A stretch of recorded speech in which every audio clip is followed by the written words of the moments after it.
بسم اللہ الرحمن الرحیم۔ جڑواں بچے کس گھر میں پیدا ہوتے ہیں؟ ناظرین اکرام، اکثر لوگ یہ سوال کرتے ہیں کہ دنیا میں جڑواں بچے کیوں پیدا ہوتے ہیں، یعنی کسی عورت کے یہاں جڑواں بچے پیدا ہوں تو اس کی کیا وجہ ہوتی ہے۔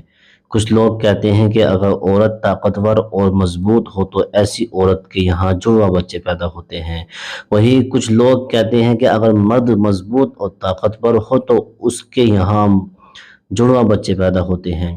آج کے اس ویڈیو میں آپ کو حضرت علی کرم اللہ وجہ الکریم کے حوالے سے اسی بات کے بارے میں بتانے والے ہیں۔ کسی عورت کے یہاں جڑواں بچے کب اور کیوں پیدا ہوتے ہیں، اور اس کے ساتھ ساتھ کچھ سائنسی وجوہات سے بھی میں یہ جانیں گے کہ کس عورت کے یہاں جڑواں بچے پیدا ہوتے ہیں۔ سب سے پہلی بات یہ ہے کہ آپ ویڈیو کو آخر تک ضرور دیکھیں۔ ناظرین کرام، اولاد اللہ کی تعالیٰ کی بے شمار نعمتوں میں سے ایک عظیم نعمت ہے، اور اگر کسی کے گھر جڑواں بچوں کی پیدائش ہو جائے تو اس انسان کی خوشی دگنی چگنی ہو جاتی ہے۔ اکثر شادی شدہ مرد عورت جڑواں بچوں کی پیدائش کے خواہش مند ہوتے ہیں۔ جڑواں بچے کی پیدائش کو لے کر معاشرے میں نہ جانے کتنی باتیں بنی ہوئی ہیں۔ کوئی کہتا ہے اگر عورت طاقتور مضبوط ہو تو جڑواں بچے پیدا ہوتی ہے۔ کوئی کہتا ہے کہ اگر مرد طاقتور ہو تو جڑواں بچے پیدا ہوتے ہیں۔ حد سے زیادہ ہم بستری کی جائے پھر بھی جڑواں بچے پیدا ہو جاتے ہیں۔ آئیے آپ کو میں حضرت علی کرم اللہ وجہ الکریم کے حوالے سے بتاتے ہیں کہ جڑواں بچے آخر کیوں پیدا ہوتے ہیں۔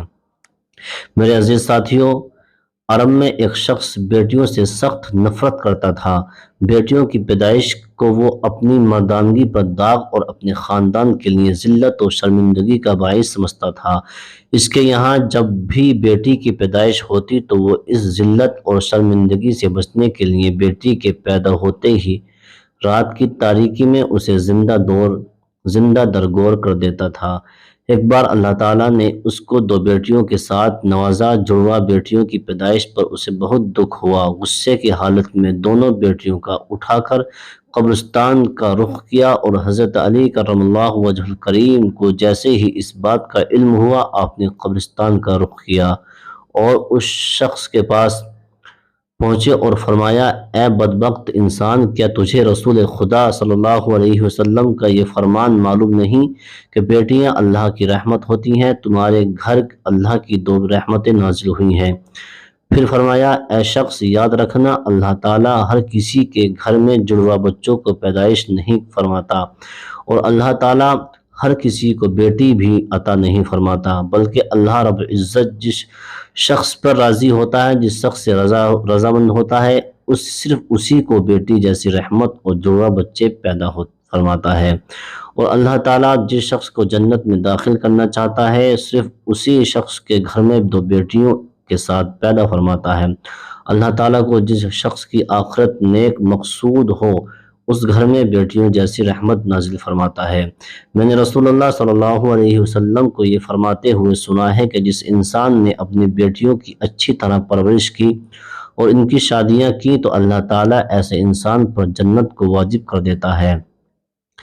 اے شخص، اے انسان، یاد رکھنا نبی کریم صلی اللہ علیہ وسلم نے فرمایا ہے، بیٹے نعمت بن کر نازل ہوتے ہیں اور بیٹیاں اللہ کی رحمت بن کر نازل ہوتی ہیں۔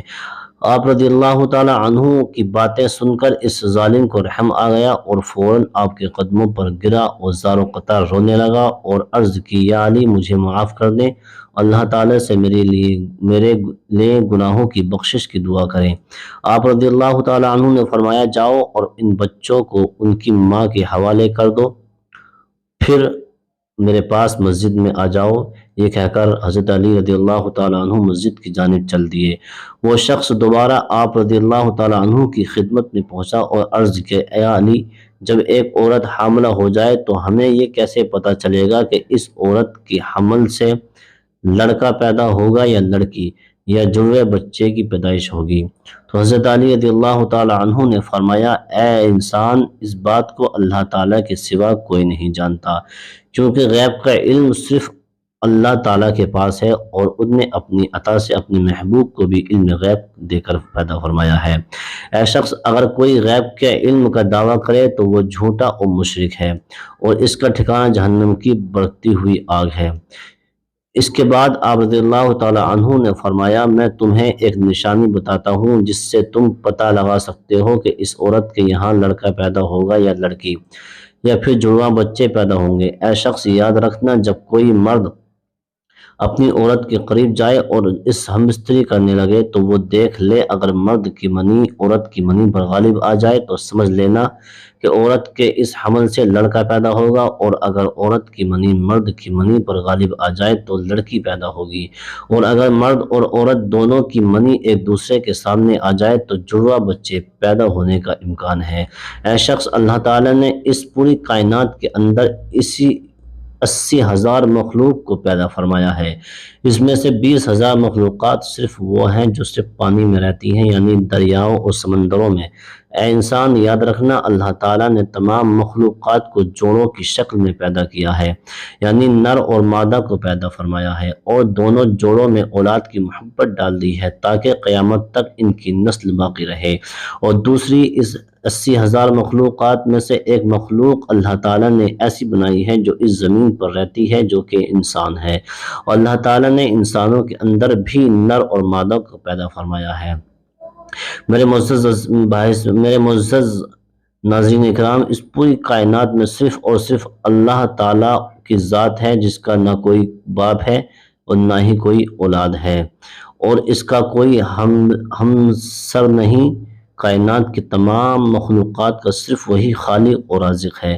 اللہ تعالیٰ فرماتا ہے، غیب کا علم صرف میرے پاس ہے، یہ میں ہی جانتا ہوں کہ عورت کے پیٹ میں ہونے والا بچہ لڑکا ہے یا لڑکی، اور میں جسے چاہوں بیٹا عطا کرتا ہوں اور جسے چاہوں بیٹی عطا کرتا ہوں، اور جسے چاہوں جڑواں بچے عطا کرتا ہوں، اور جس کو چاہوں اولاد جیسی نعمت سے محروم رکھتا ہوں، یعنی کہ بانجھ بنا دیتا ہوں۔ مسجد میں موجود تمام لوگ یہ منظر دیکھ رہے تھے کہ اتنے میں ایک شخص کھڑا ہوا اور عرض کی، یا امیر المؤمنین، میرا بچہ اکثر بیمار رہتا ہے اور ہر وقت روتا رہتا ہے، بہت علاج کروایا مگر کوئی فائدہ نہیں ہوا، آپ ہی مجھے بتائیں کہ میں آخر کیا کروں؟ تو حضرت علی رضی اللہ تعالی عنہ نے فرمایا، اے شخص، تم اپنی بیوی سے کہو ہر روز اس کے ماتھے پر ہاتھ رکھ کر ایک بار سورہ فاتحہ دم کریں، کیونکہ میں نے رسول خدا صلی اللہ علیہ وسلم سے سنا ہے کہ سورہ فاتحہ میں ہر بیماری کا علاج ہے۔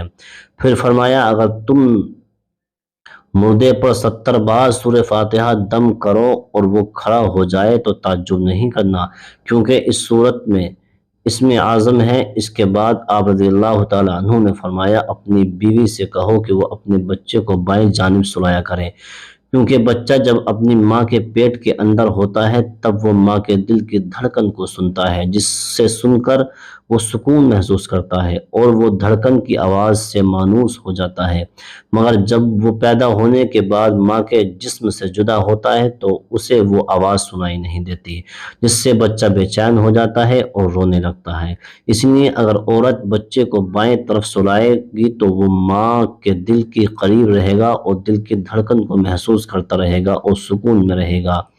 آپ ناظرین، آپ کو سائنسی مخلوق کے حوالے سے چند حقائق کے بارے میں بتاتے ہیں کہ آخر سائنس اس معاملے میں کیا کہتی ہے، یعنی کہ جڑواں بچے کیوں پیدا ہوتے ہیں۔ تو ناظرین اکرام، حال ہی میں جڑواں بچوں پر کیے گئے ایک تازہ سروے میں بتانے جا رہا ہوں کہ جڑواں بچے دو قسم کے ہوتے ہیں۔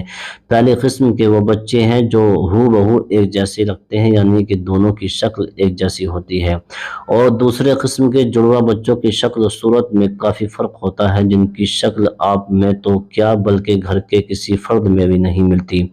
جڑواں بچے پیدا ہونے کے اس سروے میں سب سے بڑی وجہ بھی بتائی گئی ہے کہ جس عورت کا باڈی باکس انڈیکس بڑھ جاتا ہے تو ایسی عورت کے یہاں جڑواں بچے پیدا ہوتے ہیں۔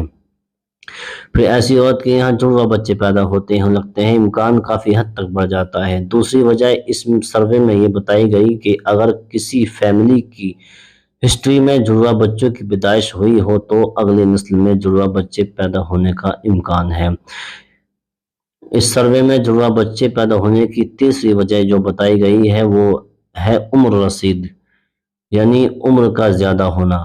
سائنس کہتی ہے کہ اگر ماں کی عمر 30 سال سے زیادہ ہو تو اس کے حمل ٹھہرنے کی صورت میں بھی جڑواں بچوں کی پیدائش کا امکانات زیادہ ہوتے ہیں۔ اس کی وجہ یہ ہوتی ہے کہ 30 سال سے زیادہ عمر کی عورت میں ایک سے زیادہ انڈے خارج ہوتے ہیں۔ عام طور پر لمبے قد اور صحت مند جسامت والی عورت کے جڑواں بچوں کے پیدا کرنے کا امکانات چھوٹے قد اور کمزور جسامت والی عورت کے مقابلے میں کم ہوتے ہیں، یعنی وہ عورتیں جن کا وزن اور قد کم ہو ان میں جڑواں بچوں کی پیدائش کے امکانات بڑھ جاتے ہیں۔ چند نشانیاں جن سے یہ پتہ لگایا جا سکتا ہے کہ کس گھر میں جڑواں بچوں کی آمد ہونے والی ہے۔ اللہ تعالیٰ تمام بے اولاد جوڑوں کو اولاد نرینہ عطا فرمائے اور ان کو نیک صالح اولاد عطا فرمائے، اور اللہ رب العزت نے جس کو اولاد دی ہے ان کو اپنے ماں باپ کا فرما بردار بنائے۔ السلام علیکم ورحمۃ اللہ تعالیٰ وبرکاتہ۔